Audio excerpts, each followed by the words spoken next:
Alex, so great to have you on the podcast. How are you today? Great, Jared. Thank you. Thank you for having me here. Yeah, super excited. Let's dive right in. So, first off, what I would love is this is your first time on the show. Just give our audience a little bit of a background on yourself and then tell us about Metropolis. Yeah. Well, thank you once again for having me, Jared. A little background on myself. I'm born and raised here in Los Angeles, serial tech entrepreneur. I think that's a badge of honor. But serial tech entrepreneur, second company I've founded, third company I've been a part of. Um, and Metropolis at its core is an AI company that's facilitating checkout for e-commerce experiences in the real world. So think about experiences like Amazon Go, where you can just walk in and walk out of a store, but we're facilitating that type of experience for mobility. This idea that you can just drive into any parking facility, gas station, car wash, anywhere in the United States, engage in your services and just drive away. As you were building this company, what were some of the biggest challenges you faced? Let's go specifically in applying AI to traditionally analog industries. I'm sure that was a big challenge. Yeah, it's been really interesting. We started the company very much as a traditional technology company. So four co-founders in a garage in Los Angeles. And, we've scaled now to 23,000 employees, 4,600 locations all across the world, and primarily focused on the United States with over, at this point, 4,600 locations that we're empowering or powering across the U.S. But yeah, it wasn't a straight linear trajectory. So we started with just the four of us. We went out and raised venture capital dollars and started to scale across Southern California. And what we quickly realized as we were talking to institutional asset owners, as we were deploying our computer vision platform, it wasn't always easy to scale. The first vertical that we tackled, the first vertical that we investigated was parking. It's this industry that is truly prolific across the United States. It's everywhere. And everyone has this visceral reaction to parking. Even though it represents 15% of the surface area of our cities, it's kind of a forgotten, underutilized asset class. And we realized that we could deploy technology to create for a paradigm shift in how consumers interact with parking, this traditional pain point for many of us. But what we found is when originally deploying our technology, that if you went to speak to one of the largest real estate owners across the United States, they were really used to dealing with institutional clients. They were really used to looking at and building partnerships with institutional partners that had been around for decades, if not tens of decades. And what we found is there was kind of this abhorrence, this kind of, I don't want to call it restriction, but definitely limitation in this idea of working with a startup. And we then took, as a result of this, a very non-traditional path to scaling our company, which is we started to go acquire other businesses. We thought we could actually start rolling up traditional parking operators as our first go to market. So that's not something you often see in technology companies, but that was, to your point, Jared, that was exactly how we kind of pushed against the initial challenges to scale this business. Looking back, do you still feel that was the right go to market? Yeah, absolutely. Look, we invented a new strategy called the GBO, this idea of being or building a growth buyout, this idea that traditional technology companies could go acquire old world businesses. We've done it now twice. And yeah, it provided a very aggressive go to market and allowed us to scale to the point where we are today, which is one of the fast growing technology and payments companies in the United States. We're interacting with one American every second effectively across the United States, and we're onboarding 20,000 new Americans every single 20,000 new Americans every single day, and we've onboarded now over 13 million onto our platform. Congratulations. By the way, I think as soon as you said it, I was like, this is a great strategy. Although what's cool about the strategy that you decided to go with, it actually creates a good moat because it is extremely difficult to acquire these businesses and do what you did, even outside of your space, right? acquiring these super traditional businesses and then like implementing tech is extremely hard. So I love that you decided to go down this pathway. Now, when you look at, let's talk a little bit about when you look at these real world applications specifically. How do you envision the future of AI and how Metropolis is helping to usher in that vision? First, stepping back for a second, Jared, to your last comment. Yeah, look, it wasn't always easy. And in our last, in our Series C, we raised $1.6 billion to take a public company private.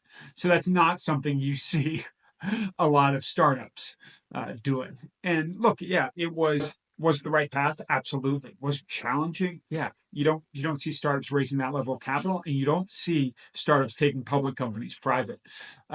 But then to answer your second question, to think about how do we conceptualize how our technology is going to continue to scale into the real world?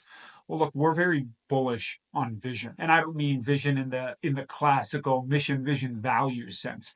I mean, we're very bullish on the future of computer vision, how we can leverage next generation artificial intelligence and computer vision to make the everyday life of living in a city easier.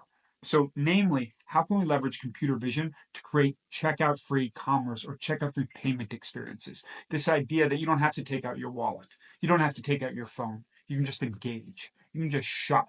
You can just drive into a parking facility, a car wash, a gas station. You can just walk out of a grocery store. How do we leverage this type of frontier technology to create a shift in how people live their day to day lives? So we started with parking, and we started with parking with a very seamless, simple premise. This idea that you don't have to fumble with tickets, credit cards, attendance. This idea that you could simply drive into a Metropolis enabled facility anywhere in the world, get a text message when you arrive, and then when you leave, just get a text message with your receipt and charges. Seamless checkout free commerce everywhere. So the question then becomes how you take that technology, how you take that foundation, and you scale.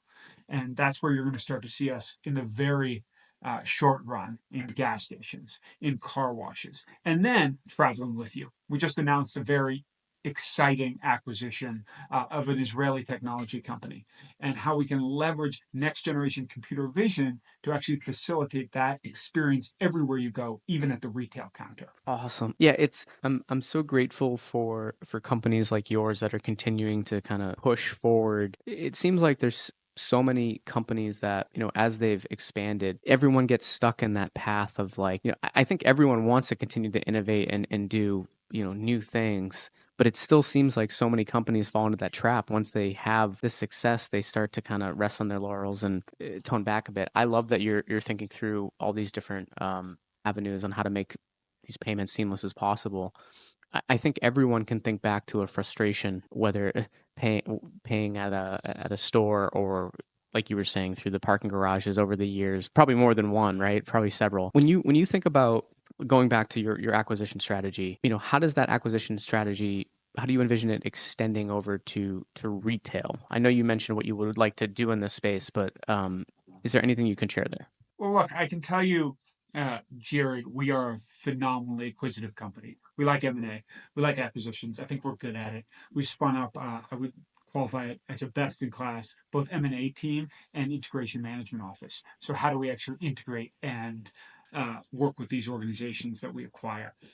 That being said, I think as we think about acquisitions on a go forward basis, we're probably much more hyper focused, less on buying or acquiring operating businesses and instead buying and acquiring technology companies. So the organization we just acquired in Israel is a pure. As we think about extending the experience, to your point, into the retail environment, so you think about and this. I guess Jared directly dovetails into a comment you made. Think about how much of our lives are riddled with these little annoyances, whether it's waiting in line, whether it's trying to check out at a grocery store. So how can you leverage computer vision?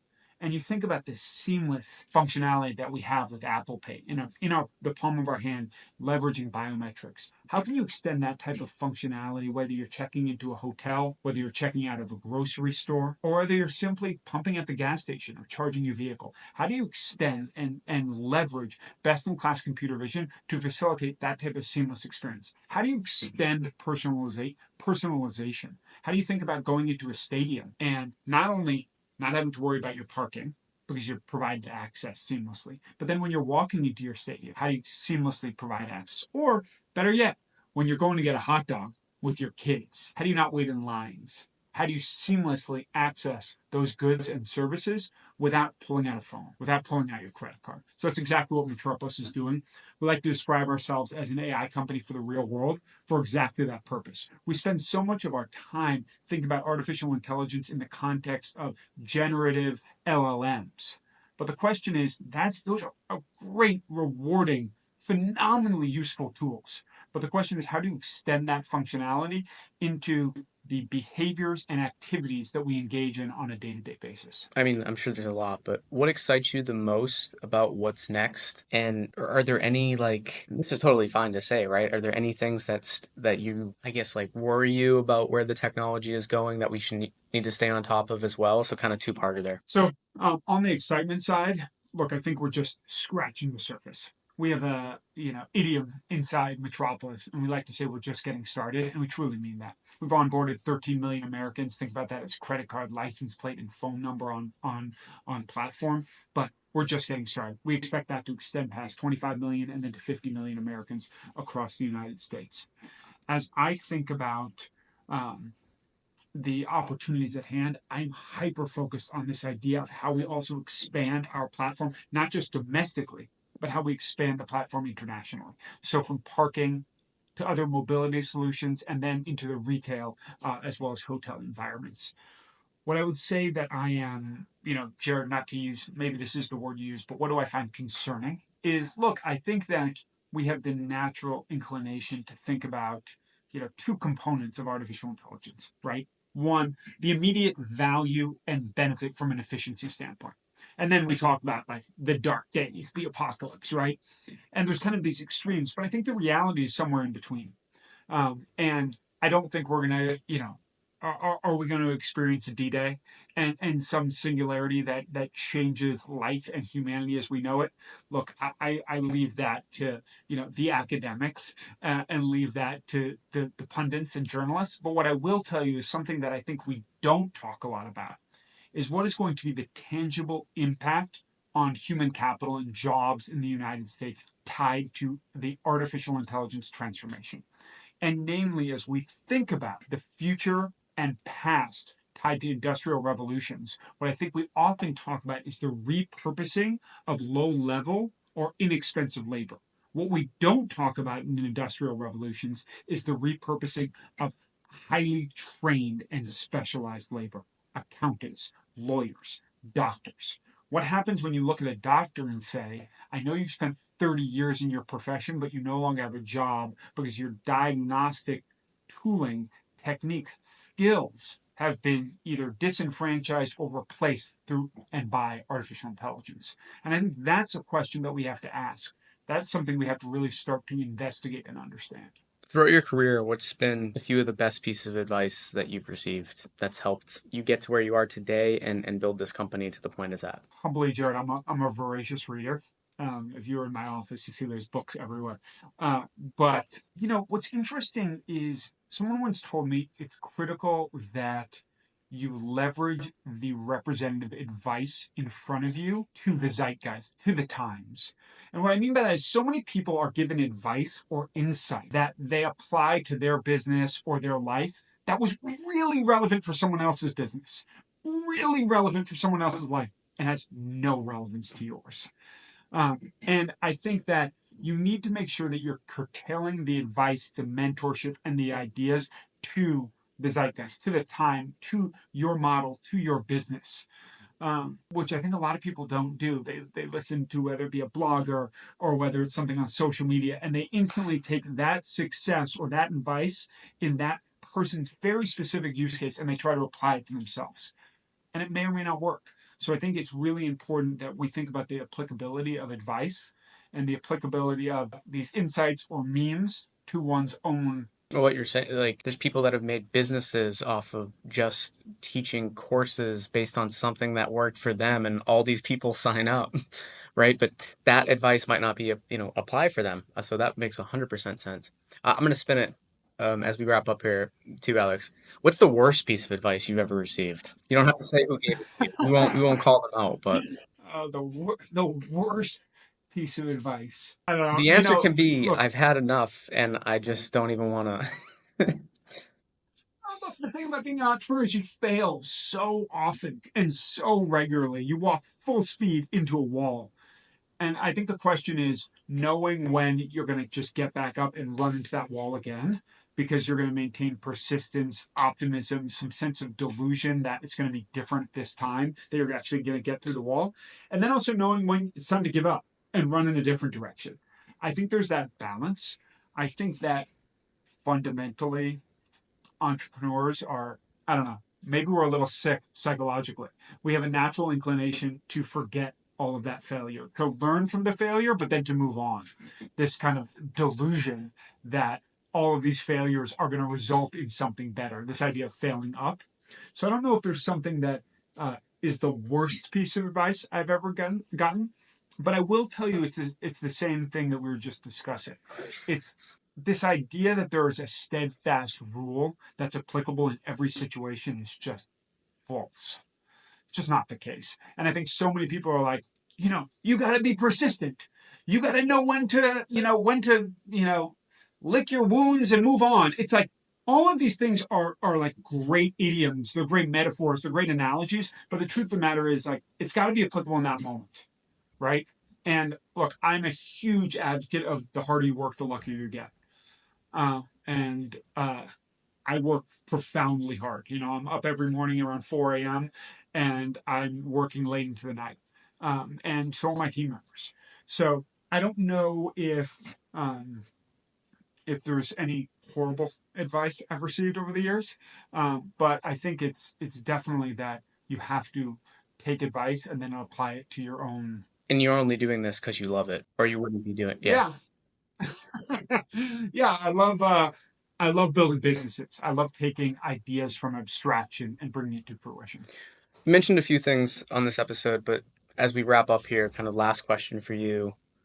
What's next for Metropolis? Like anything that you can share in terms of like what's in the near future, either you don't have to give us announcements that haven't happened yet or anything like that, but it sounds like you'll be continuously focused on looking at new acquisitions and things like that. But I'm not gonna put words in your mouth. What's next? Yeah, it's a good question. I would say twofold. One, you're going to start to see us internationally.